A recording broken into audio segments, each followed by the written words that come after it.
శ్రీమాత్రే నమః.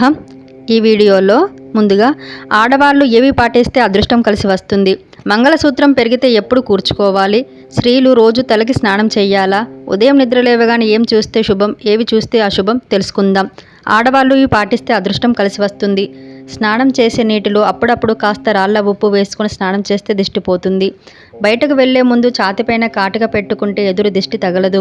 అరికాలలో కాటుక కాని కాస్త ఒక డ్రాప్ కొబ్బరి నూనె కాని రాసుకుంటే మీ వెంట వెళ్ళిన చోట నెగిటివ్ పవర్ మీ వెంట రాదు. తలస్నానం చేశాక వారానికి ఒకసారి అయినా తల వెంట్రుకలకు సాంబ్రాణి వేసుకోవాలి.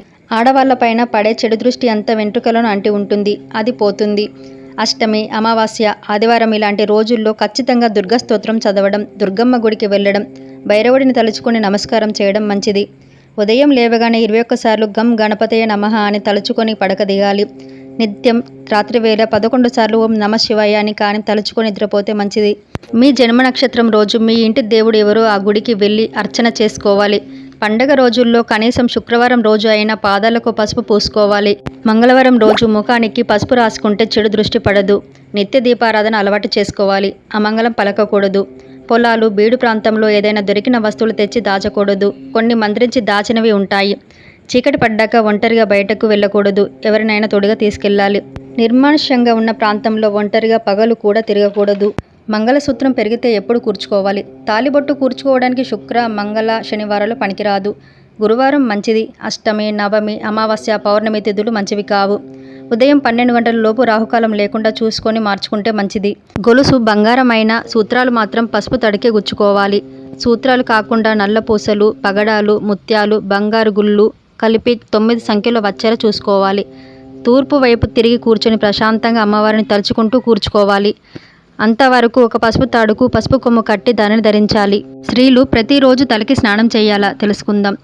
పురుషుడు అనారోగ్యంగా ఉన్నప్పుడు తప్ప సాధారణంగా ప్రతిరోజు తలకి స్నానం చేయాలి. స్త్రీకి ఆ నియమం లేదు. 3 సార్లు తలకి నీరు జల్లుకుంటే చాలు. అన్ని వేళలో తలకి స్నానం చేయాల్సిన అవసరం లేదు. ఎందుకంటే అధికంగా జుట్టు ఉంటుంది కాబట్టి రోజు చేస్తే అనారోగ్యం కారకం అవుతుంది కనుక శాస్త్రం విధించలేదు. రోజు చెయ్యాలి అనే నియమం ఏమి ధర్మశాస్త్రం పెట్టలేదు. ఆమె పూజ చేయాలి అని కూడా పెట్టలేదు. భర్త కూర్చుని పూజ చేస్తే భార్య కూడా చేసినట్టే. నిద్ర లేవగానే వీటిని చూస్తే ఆ రోజంతా శుభం కలుగుతుంది. నిద్ర లేవగానే వేదం చెప్పే ఉత్తమ బ్రాహ్మణుడిని చూస్తే శుభం.